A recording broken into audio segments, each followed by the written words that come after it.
The golden sun dipped low over the horizon, painting the sky in hues of crimson and amber. Inside the opulent ballroom of a five-star Dubai hotel, hundreds of guests gathered to witness a love story that, at least on the surface, seemed to be the epitome of perfection. Crystal chandeliers hung overhead, glittering like stars, and the aroma of roses and jasmine lingered in the air. A soft melody played as the bride, draped in a breathtaking ivory gown, walked down the aisle.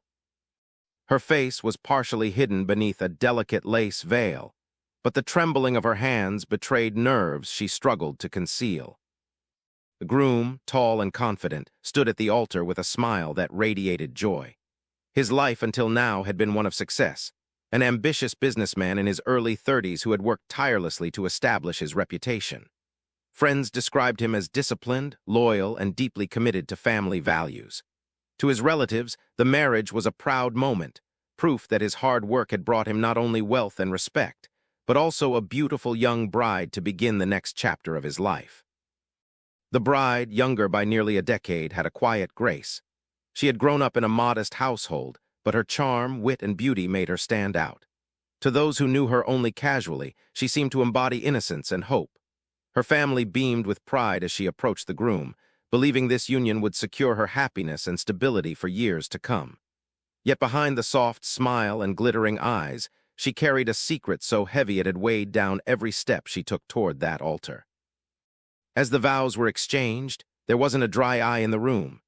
The groom promised to love, honor, and protect her.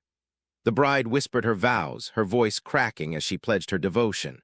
For the guests, it was an emotional spectacle, a union blessed by both families and celebrated with the kind of grandeur most only dream of. But for the bride, every word spoken felt like a thread in a fragile fabric that could unravel at any moment if her hidden truth came to light. The reception stretched into the night. Waiters moved gracefully through the crowd with trays of champagne and delicacies from around the world. Guests danced, laughter filled the hall, and the clinking of glasses echoed like music. Photographers captured every moment, the couple's first dance, the cutting of the cake, the tender kisses shared between stolen glances. It was the portrait of happiness, one that would later haunt both families when viewed in retrospect. To outsiders, the couple looked inseparable. The groom's arm draped protectively around his new wife as he introduced her to business associates and extended relatives. She smiled politely, but her mind was elsewhere. Every congratulation, every toast in their honor reminded her of the secret that lay buried. She had chosen silence, telling herself she would find the right time to confess. But the right time never came, and now it was too late. In her heart, she hoped love would somehow outweigh truth. She had convinced herself that if she could just make it through the wedding night, if she could show him how much she cared, then perhaps she could delay the inevitable confrontation. Fear, however, was her constant companion. She knew that the reality of her condition, her hidden HIV status, was not something that could be hidden forever. The night ended with fireworks lighting up the sky, the crowd cheering, and the couple whisked away to a luxurious hotel suite reserved for their wedding night. Behind the closed doors of that room, however, the carefully constructed illusion of a perfect love story would soon begin to crack. Long before the shimmering chandeliers, the towering floral arrangements, and the vows exchanged under the glow of Dubai's luxury skyline, the bride had lived a very different life. Behind her polished image and graceful demeanor, she carried scars, emotional and invisible, that no amount of silk or diamonds could conceal. Her story began years earlier in her home country, where she had been just another young woman chasing dreams bigger than her circumstances. Life was not easy. Her family's financial struggles weighed heavily on her, and she often felt the burden of responsibility to rise above her humble beginnings. In her late teens, she left home to pursue opportunities in a nearby city, full of hope and ambition. It was there that she fell in love for the first time. He was older, charming, and promised her the stability she craved. For months, she believed in his words, blind to the darker sides of his life. That relationship, however, would change her forever. When it ended abruptly, after she discovered his infidelity, she left heartbroken. But the heartbreak came with something more, a lingering illness she couldn't quite explain. After a period of sickness, she visited a clinic. The sterile white walls, the low hum of fluorescent lights, the nurse's soft but professional voice. She remembered every detail as if it had been burned into her memory. The test results came back positive. She was HIV positive. The words struck her like a hammer. In that instant, her dreams collapsed. Fear consumed her, fear of rejection, fear of abandonment, fear of being labeled unworthy of love. She remembered sitting in the cold chair, staring at the doctor who explained treatments, medications, and precautions, but she could barely hear him. All she could think was, "Who will ever love me now?" For weeks, she told no one. She buried the truth beneath layers of silence and denial. The stigma of her condition was heavier than the illness itself. In her community, such a diagnosis was considered shameful. Whispers of immorality, judgment, and dishonor would follow her for life. She decided then that secrecy was her only chance at survival. When she met the groom years later, she thought fate had given her a second chance. He was confident, well-respected, and came from a family that could offer her stability and security. He admired her grace, and in his presence she felt safe. For the first time since her diagnosis, she allowed herself to dream again. But love built on secrecy is fragile. She wanted to tell him the truth. Many nights she rehearsed the words in her mind, how she would explain, how she would promise she was on treatment, how she would beg for his understanding. Yet each time the fear stopped her. What if he leaves me? What if he exposes me to everyone? What if I lose everything? Her family, eager for her to marry well, only added pressure. They saw the groom as a blessing, a man who would elevate their daughter and secure her future. They noticed her hesitation but dismissed it as cold feet. She couldn't bring herself to shatter their expectations. So she made a choice. She hid the truth. Carefully, she kept her medical documents tucked away, never spoken of, never shared. She convinced herself that the timing was never right, first during the courtship, then during the engagement, and finally during the wedding preparations. Each delay became another chain binding her to her silence. On the day of her wedding, as she stood at the altar, her heart pounded not from joy alone, but from the weight of her secret. She knew she was walking into a union built on half-truths. She promised herself that after the wedding, once they had settled, she would confess. Maybe his love would be strong enough to forgive her. Maybe together they could carry the burden. But fate had other plans. The sealed envelope with her medical report, tucked at the bottom of her luggage, would soon unravel the perfect illusion she had so carefully constructed. And when her groom discovered it, love would no longer be enough to hold back the storm. The celebrations had finally ended. Guests had departed with full stomachs and warm smiles, leaving behind only the faint echo of laughter and the scent of fading roses. The newlyweds were escorted to the penthouse suite of the hotel, a sprawling space decorated especially for the occasion. Rose petals lined the pathway from the door to the master bedroom, candles flickered against mirrored walls, and a chilled bottle of champagne waited on ice beside two crystal flutes. The groom, still riding the high of the evening, felt an overwhelming mix of pride and desire. This was the night he had dreamed of, the consummation of his marriage, the beginning of his new life with the woman he believed was pure, devoted, and entirely his. He loosened his tie, his eyes lingering on his bride, who stood quietly by the window. She seemed nervous, her fingers playing with the edge of her veil. He laughed softly, brushing off her silence as shyness. "You don't have to be afraid," he whispered, placing his hands gently on her shoulders. But instead of melting into his embrace, she stiffened, her smile forced. Inside, her mind raced. Every moment that passed brought her closer to the truth she had avoided for years. The groom excused himself to change. He placed his jacket on the sofa, unbuttoned his shirt, and walked into the adjoining bathroom. The bride sat on the edge of the bed, her heart thundering in her chest. She thought of the envelope, the one she had hastily hidden in her travel bag. What if he finds it? She worried. What if tonight is the night my secret comes to light? When he returned, he noticed her unease. He teased her gently, poured champagne into their glasses, and tried to lighten the mood. They clinked glasses, the sound sharp in the quiet room, yet her eyes never fully met his. She excused herself, claiming she needed a moment, and disappeared into the bathroom. It was then, alone in the room, that his eyes drifted to her luggage, left half open near the dresser. Normally, he would not have cared. Her belongings were her own, but curiosity tugged at him. Something about her behavior didn't sit right. She had been distant all evening, even before the guests had left. He knelt down and began to adjust the bag, intending only to close it. That's when he saw it, a sealed envelope with a hospital logo on the corner, tucked beneath layers of folded clothes.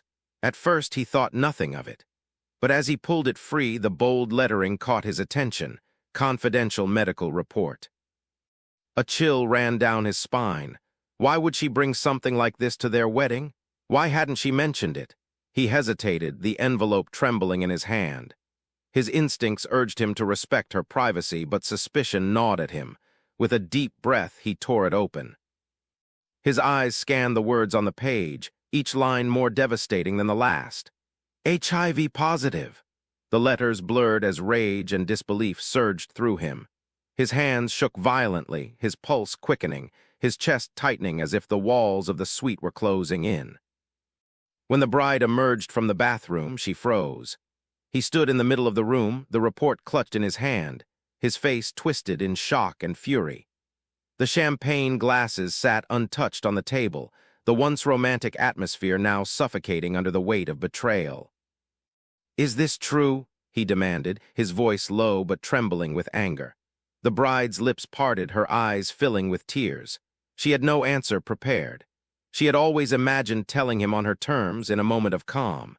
But now the truth had been ripped from its hiding place, exposed in the harshest possible way. And with that single discovery, the fairy-tale wedding night began its descent into tragedy. The room felt suddenly colder, the flickering candles no longer symbols of romance but of dread. The groom stood rigid, fists clenched around the medical report, his eyes locked on his bride as though she were a stranger. His breath came in sharp bursts, each exhale heavier than the last. "Answer me," he barked, his voice breaking the silence. "Is this true? Are you HIV positive?" The bride froze, her body trembling, her lips quivering as though the words she needed were trapped in her throat. Tears welled in her eyes, blurring her vision. "Please, let me explain," she whispered, stepping closer, her hands outstretched. "Explain," his voice cracked with disbelief. "You stood there today in front of God, our families, and lied to me. You married me while hiding this. Do you have any idea what you've done?" Her knees weakened beneath the weight of his fury. She dropped to the floor, clutching at the edge of his trousers, begging for his understanding. "I was scared," she sobbed. "I didn't know how to tell you. I thought if I lost you, my life would be over. I didn't mean to hurt you, I just wanted a chance at happiness." But her confession only fueled his rage. The groom tore himself from her grasp, pacing the room like a caged animal. His thoughts spiraled, visions of betrayal, humiliation, and the possibility that he had been put at risk. His mind raced with questions. Had she already infected him? What would people say if they found out? How could she smile through an entire wedding knowing she had deceived him so cruelly? "You've ruined me," he roared, slamming his fist onto the dresser. The champagne bottle toppled, spilling across the floor. "Do you understand what this means? I trusted you with my life, and you gave me lies instead." The bride crawled toward him, tears streaming down her cheeks. "Please, I take medication, I'm careful. It doesn't mean what you think it means. We can live a normal life." "Normal?" he cut her off, his eyes blazing. "You expect me to live knowing the woman I married deceived me, that every touch, every kiss is tainted with a disease you chose to hide." Her sobs filled the room. "I didn't choose this. I was a victim. I was hurt before I met you. I didn't want this life. I thought love could save me. I thought you could save me." For a fleeting moment, the groom faltered. Her words pierced through his anger, and he saw not just the woman who deceived him, but a woman terrified of abandonment, crushed by fear. But just as quickly, his rage returned, stronger than before. To him, it was no longer about her fear, it was about his betrayal. He grabbed her shoulders, shaking her violently. "You should have told me," he shouted. "You had every chance, but you chose silence. You lied to me, to my family, to everyone." Her cries grew louder, her body limp in his grasp. She tried to break free, but his grip tightened. The argument spiraled, each word sharper than the last, each accusation cutting deeper.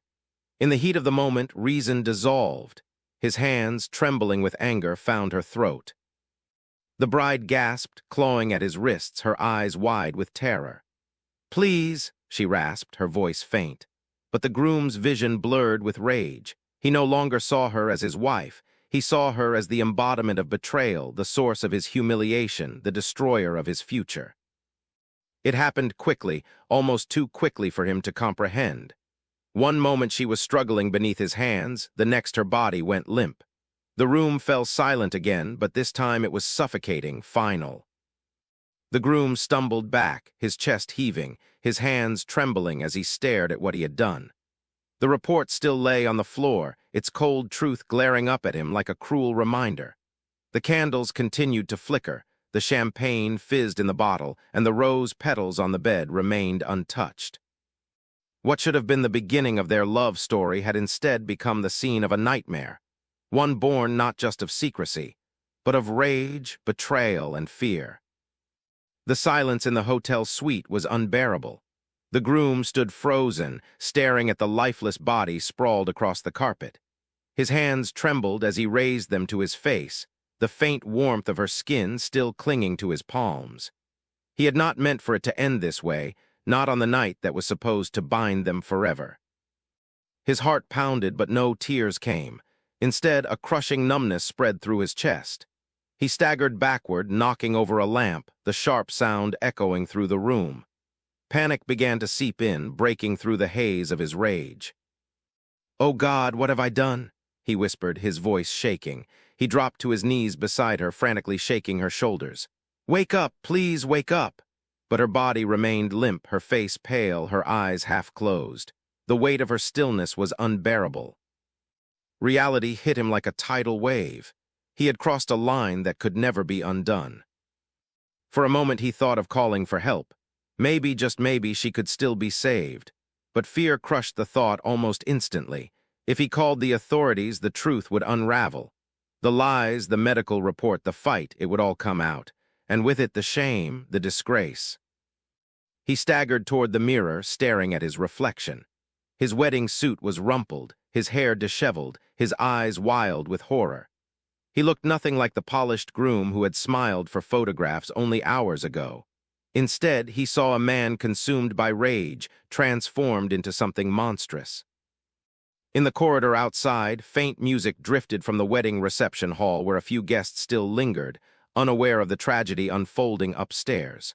The groom imagined the headlines, "Bride found dead on wedding night." The whispers, the judgment, the end of his family's reputation. His chest tightened. He could almost hear his mother's voice, "You've brought dishonor to us all." He collapsed onto the bed, burying his face in his hands. Every second felt like a lifetime. He thought of their vows, her trembling voice as she had promised to stand by his side, her hopeful eyes looking into his. Now those eyes were vacant, staring at nothing. The guilt clawed at him, but beneath it still flickered anger. Anger at her deception. Anger that she had forced him into this spiral. To him, it almost felt like she had taken away his choice, trapping him in a nightmare where rage had been his only escape. Time blurred. Minutes, maybe hours passed, though he couldn't tell. He rose unsteadily and poured himself a glass of champagne with shaking hands, gulping it down as though the burn in his throat could drown out the reality before him. But no amount of alcohol could blur the image of her lifeless body lying only feet away. A knock at the door jolted him upright. "Sir, is everything all right?" It was one of the hotel staff, checking after the sound of the broken lamp. His breath caught. He glanced at the door, then back at the body, panic flooding through him. "Everything's fine," he shouted hoarsely, forcing calm into his voice. "No need to come in." The footsteps retreated down the hall. Relief was brief. He knew it was only a matter of time before someone came looking for them, before the truth could no longer be hidden. He turned back to the bride. Kneeling beside her once more, his anger softened into something else, something almost like grief. He brushed a strand of hair from her face, whispering, "You should have told me, we could have faced this together. But now," his voice cracked, trailing off. The room grew heavy, suffocating. He was trapped between guilt and fear, his mind torn between confession and concealment. But deep down, he knew one thing: nothing he did now could undo the horror of what had already happened. What began as a night of celebration had ended in irreversible tragedy. The wedding suite was no longer a place of love. It had become a crime scene, one that would soon draw the attention of police, doctors, and grieving families. And the groom, once the symbol of promise and new beginnings, was now the architect of despair. The door to his future had closed, and in its place stood only ruin.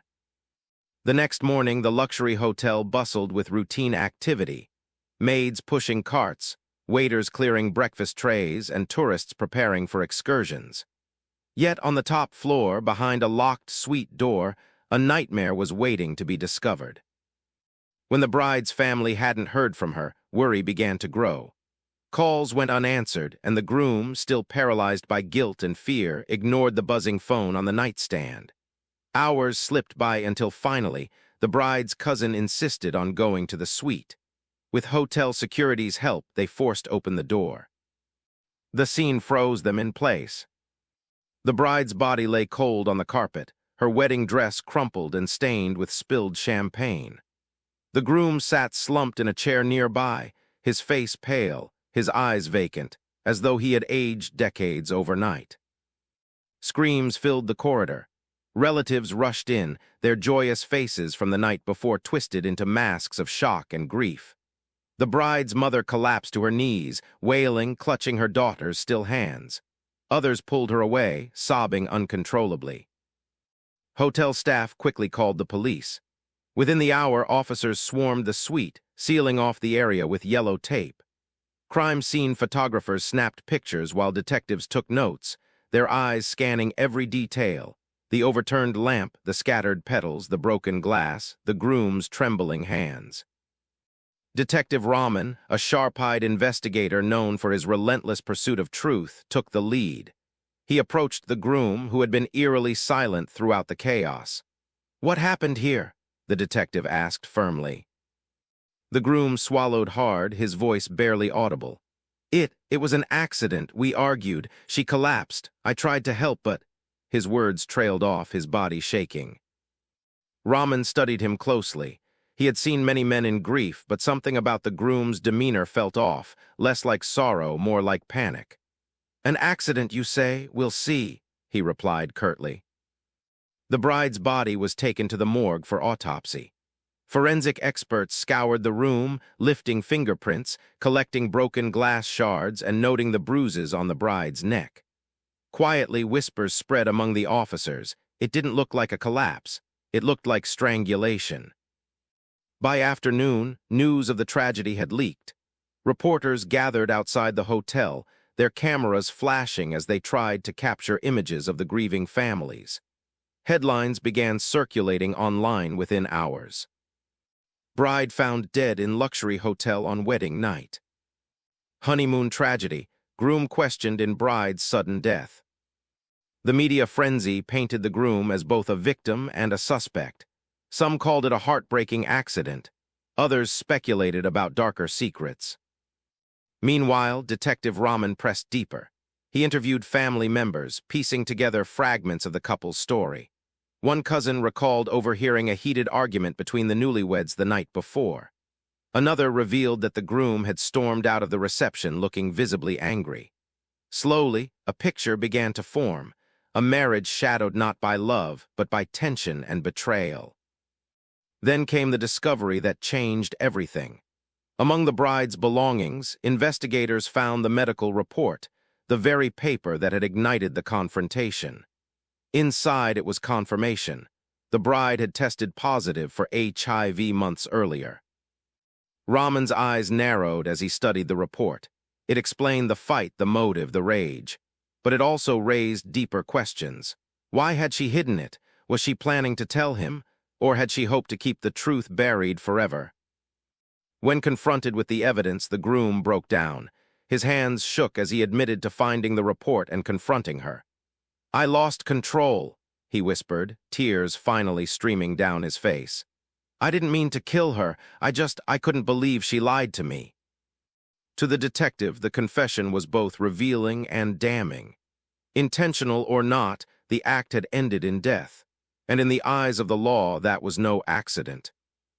By evening, the groom was arrested. He was led out of the hotel in handcuffs, his head bowed as cameras flashed and reporters shouted questions.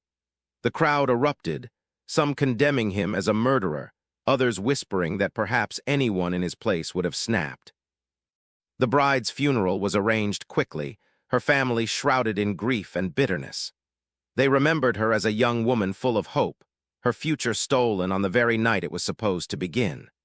But behind closed doors, whispers of her hidden illness complicated their mourning, turning grief into confusion and quiet anger. For the police, the case was now official. The wedding that was meant to symbolize unity had ended as a homicide investigation, and the man who only hours before was celebrated as a groom was now seated in a cell awaiting trial for the death of his bride. The tragedy had moved beyond a family matter. It had become a spectacle of betrayal, secrecy, and violence, one that would grip the public until the final verdict. The arrest of the groom sent shockwaves through both families and beyond. Within days, the story had exploded across headlines, dominating TV screens, newspapers, and social media feeds. What had begun as a private tragedy had become a public obsession. Wedding night murder, groom arrested for killing his bride. Love, lies, and HIV, the secret that ended in blood. The press framed it as a sensational mix of romance, betrayal, and violence, the perfect recipe for scandal. Talk shows debated whether the groom was a monster or a victim of deception. Hashtags like wedding night murder and bride with a secret trended online. Every detail of their lives was picked apart by strangers hungry for drama. For the bride's family, the publicity was unbearable. They mourned in silence, their grief twisted into gossip fodder. For the groom's relatives, it was humiliation. His mother refused to leave the house, shamed by the stares of neighbors who once admired their family's wealth and status. Inside the jail, the groom struggled to come to terms with his fate. Days blurred together, haunted by memories of his wife's pleading eyes. He replayed the night over and over, each time wishing he had walked away instead of letting rage consume him. Yet even in his guilt, bitterness lingered. He still saw himself as betrayed, deceived into a marriage built on lies. Months later, the trial began. Reporters camped outside the courthouse, their cameras flashing as the groom was escorted in, wearing a plain suit, his wrists bound in steel. The bride's family occupied the front row of the courtroom, their faces etched with grief and anger. The prosecution painted a brutal picture. They argued that the groom had discovered the bride's secret and, consumed by rage and shame, strangled her in cold blood. They displayed crime scene photos, her lifeless body on the carpet, the bruises on her neck, the shattered champagne glass nearby. The jury squirmed at the images, the weight of tragedy pressing down on the room.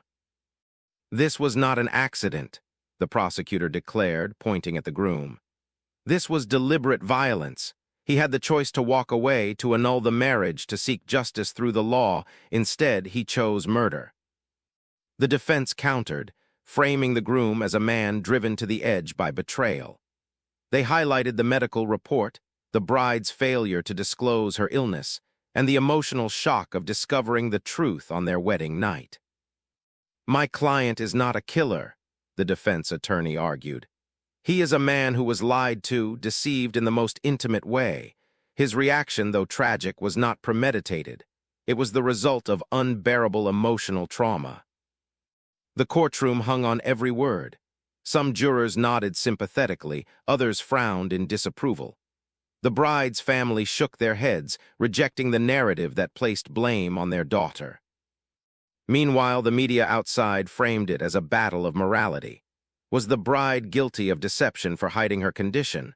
Or was the groom's violent response unforgivable, no matter the provocation? Opinion polls were split. TV debates grew heated. True crime podcasts dissected every piece of testimony. The trial revealed intimate details of their short marriage. Witnesses testified about the couple's reception, about the argument overheard in the suite, about the groom's explosive temper. Medical experts explained that HIV, while serious, was no longer a death sentence with treatment. The bride, they said, could have lived a long, healthy life. Her choice to hide it may have been misguided, but it did not justify her death. The groom himself eventually took the stand. His voice trembled as he recounted the night. "I loved her," he said, tears streaming down his face. "But when I found out, I felt destroyed. I wasn't thinking. I lost control. I swear I never meant to kill her. I just couldn't handle the betrayal." His testimony divided the room. Some saw genuine remorse, others saw manipulation. After weeks of arguments, evidence, and emotional testimonies, the jury retreated to deliberate. Outside, reporters speculated endlessly, betting on whether the verdict would be murder or manslaughter. When the jury finally returned, the courtroom fell silent. The foreman stood, his voice steady. "We find the defendant guilty of manslaughter." Gasps echoed through the chamber. The bride's mother wept openly, her grief mingled with outrage. The groom's family sighed in muted relief. It wasn't murder, but it was still prison. The judge sentenced him to 20 years behind bars, enough to strip him of his freedom, but not his entire life. As the gavel struck, the case was sealed in history, not just as a crime of passion, but as a cautionary tale about secrets, trust, and the deadly consequences of betrayal. Outside, cameras swarmed. Analysts rushed to spin the story, documentaries lined up to retell it, and the public devoured every detail. For the world, it was entertainment. For the families, it was a wound that would never heal. The groom was led away in chains, his eyes empty. He had entered the marriage as a husband, but he left it as a criminal. And the bride, whose only crime had been fear of rejection, was remembered not for her life, but for the tragic secret that cost her everything. The wedding that should have been a beginning had instead become a cautionary ending, etched in headlines, whispered in living rooms, immortalized in the annals of true crime. The courthouse emptied, but the echoes of the trial lingered long after the verdict was read. For the families, there was no true victory. One had buried their daughter, while the other watched their son vanish behind prison walls. Both households had been destroyed, their futures reshaped by a single night of rage and secrecy. The bride's grave became a place of quiet pilgrimage. Friends and relatives visited with flowers, whispering prayers for the young woman whose life had ended too soon. Some mourned her innocence, others whispered harsh judgments about her hidden truth. In death, she was caught between sympathy and blame, remembered as both a victim and a keeper of secrets. The groom's prison sentence became its own chapter of tragedy. Stripped of freedom, he spent his days in reflection, replaying the events over and over. Anger gave way to sorrow, and sorrow gave way to hollow silence. For him, time stretched endlessly. Letters from his family arrived less frequently as the shame weighed on them, their lives overshadowed by scandal. Outside their personal grief, the case carved a place in public memory. Newspapers revisited the story every anniversary, while documentaries painted it as one of the most shocking wedding tragedies in recent history. Crime shows dramatized the couple's short-lived marriage, often exaggerating details to feed the public's appetite for scandal. The names of the bride and groom became etched into internet forums, debated by strangers who never knew them. Yet beneath the sensationalism, deeper questions lingered. How much should we reveal to those we love? Where does privacy end and deception begin? And when betrayed, how do we respond without letting rage destroy us? Scholars and social commentators dissected the case as a cautionary tale. For some, it highlighted the stigma surrounding illnesses like HIV, the fear, shame, and silence that still haunted those diagnosed. Advocates argued that the bride's secrecy was born not of malice, but of terror. Terror of rejection, abandonment, and judgment. Had society been more accepting, perhaps she would have spoken her truth. Others saw the groom as an emblem of unchecked anger. His inability to control his emotions, his decision to let fury guide his hands, became a lesson in the deadly cost of violence. No matter the betrayal, they argued violence could never be the answer. The media frenzy eventually quieted, but the story never truly disappeared. It became one of those whispered cautionary tales that parents told their children. Secrets can destroy you. Anger can ruin your life. Years later, the groom sat alone in his prison cell, older, his once proud posture now bent with regret. He thought of the woman he once called his wife, of her laughter, of the dreams they had briefly shared. He thought of the life they could have had, if only he had chosen differently that night. His punishment was not just the years he would serve, but the weight of memory, an endless companion he could never escape. For the bride's family, healing was slow. Her mother often held onto her wedding veil, the fabric still smelling faintly of flowers and perfume. It was the last piece of her daughter untouched by violence, a fragment of the life she should have had. The veil became both a comfort and a wound, proof of what was meant to be and what was lost forever. The legacy of their tragedy stretched beyond their families. Communities whispered the story as a warning, counselors used it as a teaching tool, and activists pointed to it as evidence of the need for compassion, honesty, and awareness. In the end, what remained was not just a crime, but a lesson etched into the hearts of all who heard it. A reminder that love cannot survive without truth. That secrecy, no matter how well-intentioned, can erode the foundations of trust. And that anger, when left unchecked, can turn moments of pain into lifetimes of ruin. The wedding that should have been remembered as a union of love became instead a monument to tragedy. A story retold not for its joy, but for its warning. And though the world eventually moved on, for those who lived it, the scars remained, a permanent reminder of how fragile life, trust, and love truly are. The bride and groom, once bound by vows, were now bound forever by a story of loss. A story that whispered through time, secrets can kill and rage can destroy everything you hold dear.